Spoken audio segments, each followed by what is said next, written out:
क्या आप नई प्रॉपर्टी परचेज़ करने जा रहे हैं तो बड़ा कन्फ्यूज़न होगा कि आपको लेकर के कि मैं प्रॉपर्टी ले रहा हूँ सस्ती है या महंगी है। और नॉर्मली जो प्रॉपर्टी कोई भी है कोई चीज़ लेने जाते हैं तो महंगी लगती है। तो एक चीज़ मान के चलना कि दो लोग होते हैं मार्केट बेचने वाले। एक होता है एंड यूज़र जिसने प्रॉपर्टी ली थी कभी अभी 1 साल 2 साल 3 साल 5 साल होल्ड करने के बाद में 10 साल होल्ड करने के बाद प्रॉपर्टी बेच रहा होता है। एक होता है बिल्डर जो प्रॉपर्टी बेच रहा होता है अभी।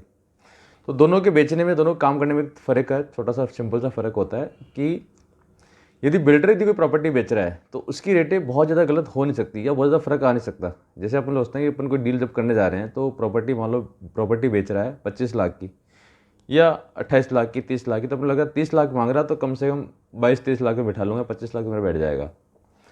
इतना बड़ा फर्क आ नहीं सकता। हाँ, यदि एक एंड यूजर बेच रहा है जिसने प्रॉपर्टी ली थी 5 साल पहले 10 साल पहले, सपोज करो उसने 20,000 रुपये गज में कोई प्रॉपर्टी ली और आज 20,000 रुपये गज में उसी कॉलोनी में 100 लोगों ने प्रॉपर्टी ली और 100 लोग यदि प्रॉपर्टी लेते हैं और उसमें से जब बात करते हैं कि भैया जब प्रॉपर्टी बेचने आते हैं 5 साल बाद में, 8 साल बाद, 10 साल बाद में, तो सबकी रेट अलग अलग होगी।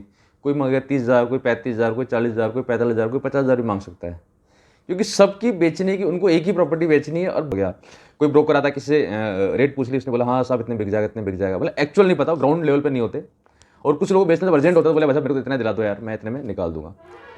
तो सबकी रेट अलग अलग है, सबने लिया एक ही रेट। जो प्रॉपर्टी जो इनका परचेज प्राइस था सबका एक सेम रेट था, लेकिन जब बेच रहे हैं तो सबकी प्राइस अलग अलग हो सकती है, ठीक है। और वहाँ पे बहुत बड़ा रहता है कि आप कितना अच्छा नेगोशिएशन कर सकते हैं, कितना अच्छा नेगोशिएटर है, तो वहाँ पे रेट्स बहुत ज़्यादा कम हो सकती है। कि कोई डिमांड कर रहा है 50,000 रुपये गज का, आप उसको 45,000 रुपये लेके आ गए और 100 गज का प्लॉट भी है तो 5,000 गज मतलब 5 लाख का फर्क आ गया। तो इतना बड़ा डिफरेंसेस आ सकता है। लेकिन जब अपन बात करते हैं एक बिल्डर की, तो बिल्डर का पर्पज उस प्रॉपर्टी को होल्ड करके और फिर इसके रेट्स बढ़ा के बेचने का नहीं होगा। उसका बिजनेस होता है ट्रांजेक्शन करने का, कि मैंने जो प्रॉपर्टी ली है इसको, आज मैंने प्रॉपर्टी ली, इसको सेल करनी है और उसके बाद मुझे दूसरी प्रॉपर्टी परचेज करनी है और उसको डेवलप करके सेल करना है।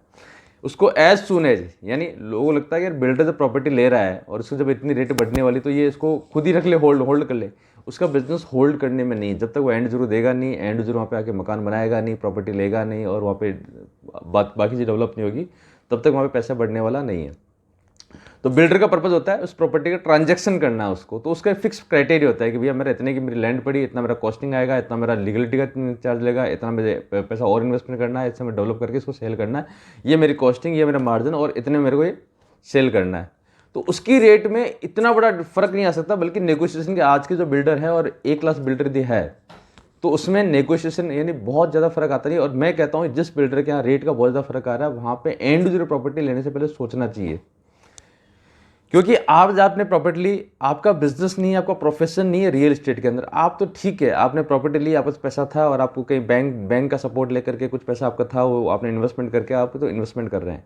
जब तक वहाँ पे यदि बिल्डर की रेट्स में लेते हो बहुत ज़्यादा नेगोशिएशन हो रहा है, बहुत ज़्यादा फर्क आ रहा है, तो कल को जब सेल करोगे तो आपको इंस्टेंट रिजल्ट आना बहुत मुश्किल हो जाएगा।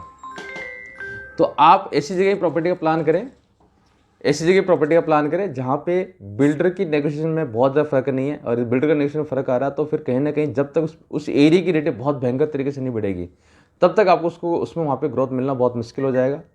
तो बिल्डर की रेट में बहुत ज़्यादा फर्क नहीं आता, बिल्डर की रेटें फिक्स होती है, ट्रांसपेरेंट होती है।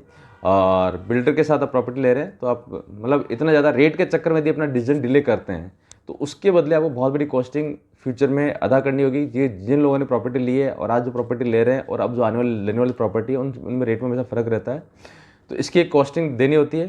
तो दोस्तों ऐसे यदि कोई और भी सवाल आपके हो तो अपन मिलते हैं, ज़रूर मिलेंगे। और कोई हो तो आप कमेंट सेक्शन में ज़रूर डालें, लाइक करें, शेयर करें और कमेंट्स ज़रूर बताएं कि ये यदि आपका ऐसा सवाल था उसका कुछ सॉल्यूशन मिला क्या आपको, और ऐसे और यदि कोई सवाल तो बताएं मुझे। अपन मिलते हैं, थैंक यू।